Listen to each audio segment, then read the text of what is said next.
I'm Mark Reyland. Welcome to the Daily Inventor blog video series on functional inventing. Today we're talking about the core essence of inventing. It's what all professional product inventors use to understand how we can dissect this large issue down into small manageable parts. But first, we have to start with some definitions. The definition of innovation, a word we hear thrown around the business all the time, is nothing more than the presentation of a hypothesis. Invention is the proof of that hypothesis. We present this theory, I think this will work, and then we go and we prove it. Once that's done, inventing time is over. The rest is product development, which has far more to do with business than it does with invention. In product development, we're taking the presentation of the proof of that hypothesis, and we're applying the learned skills of engineering and design. These are learned skills of engineering and design. It means you went to school to learn how to do industrial design or engineering, and you employed those two things in the process of product development. Step one is we have to develop our hypothesis. If I do this, then this should happen. If this does that, then this should happen. And if no one does anything, well, nothing's going to happen. I'm presenting my hypothesis, my theory that things will happen when these certain events occur. In step two, we're going to go and prove that hypothesis. We're actually going to invent. We've taken our theory, and now we're putting it to a different test. I know that if I do this, then this will happen. If this does that, then I know this will happen. And of course, if no one does anything, I know nothing will happen. So if you have a great idea and you do nothing with it, nothing will happen. In step three, we're looking at the core function. A core is a center, it's a nucleus that we're trying to find so that we can strip away everything that isn't relative to that core. So understanding the core function of your invention is extremely important. The functional core of a water bottle, for example, is to contain matter or mass, and to facilitate the movement of that matter or mass from the inside of the vessel to the outside of the vessel in an orderly and controlled fashion. That's all it is. The functional core of a water bottle has nothing to do with water. It has everything to do with the containment and orderly movement of mass.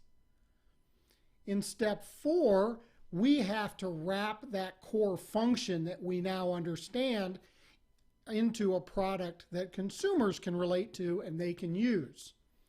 So consumer products are simply wrappers for core functions that solve problems. That's all a consumer product is. I'll say it again because it's extremely important. A consumer product is nothing more than a wrapper for a core function that solves a problem. The plastic water bottle is the wrapper for the function of matter or mass storage and the orderly movement of that matter or mass from inside the vessel to the outside of the vessel. That's all it is. We see it as a plastic clear thing that you pour water into. That's our social paradigm of a water bottle. But when we look at it in its functional core, it's entirely different. So, keeping that in mind, let's take a look at water bottles. That bucket is a water bottle. It can contain and orderly move mass or matter. That beer pitcher, the milk carton, the oil can, the juicy, and even the 55-gallon drum, all water bottles functionally. They all contain mass or matter, and they can all move that mass or matter in an orderly function. So if before you started watching this video I had asked you to go invent me a new water bottle, it probably would have come back as a clear bottle with a lid.